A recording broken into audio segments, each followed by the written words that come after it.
All right, so we're about halfway through our load. We got 3 tiers, which is a second table load in with the load rack.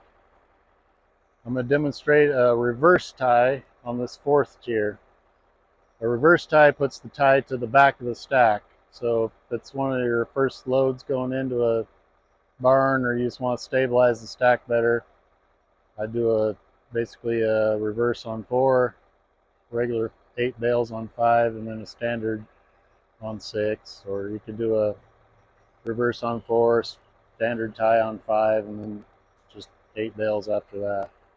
So for a reverse tie, you put 2 bales on normal on the second table, mechanically raise the second table about halfway. They'll slide to the back, put the table back down, put your next 2 bales on, tie spikes up, and then 3 in the middle, and that'll make the tie. And then you can raise the second table by hand because the trip arm will be covered up so it won't trip automatically.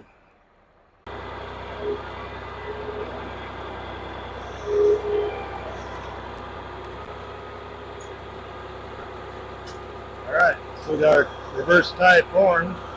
We'll put our tie spikes down. Then we're going to raise the second table with the manual control.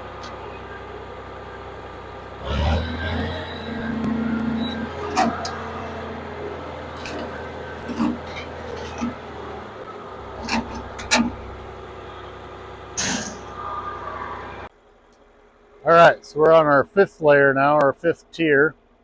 We put a reverse tie on number 4. We're going to put a standard forward tie on number 5. We've already put our 2 bales up. Tie spikes are up. Center trip is up, so it'll load 3 bales in the center. Put the tie spikes back down.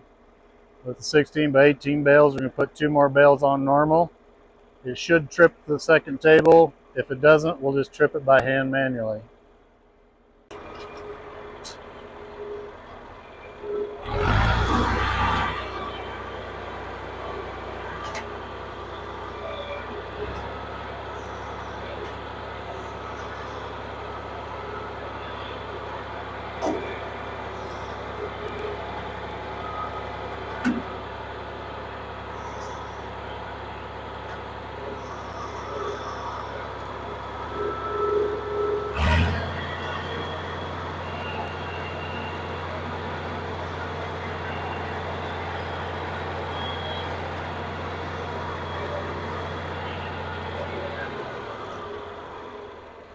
All right, so we got our 3 tie bales in the middle, 2 on the edges and turn parallel to the wagon.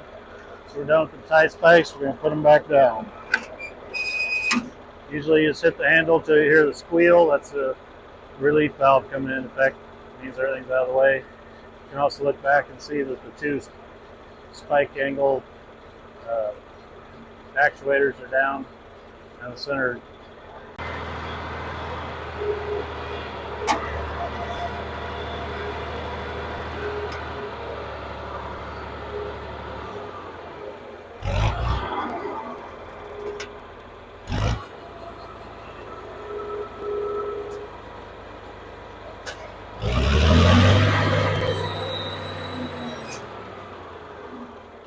When you're on these last tiers, I always like to clutch the tractor, rev up your RPM so you get a lot more pressure out of the pump. And once the tables start back down, you grab the control and give another bump. Otherwise, you'll see the bales start creeping up in front of the load rack.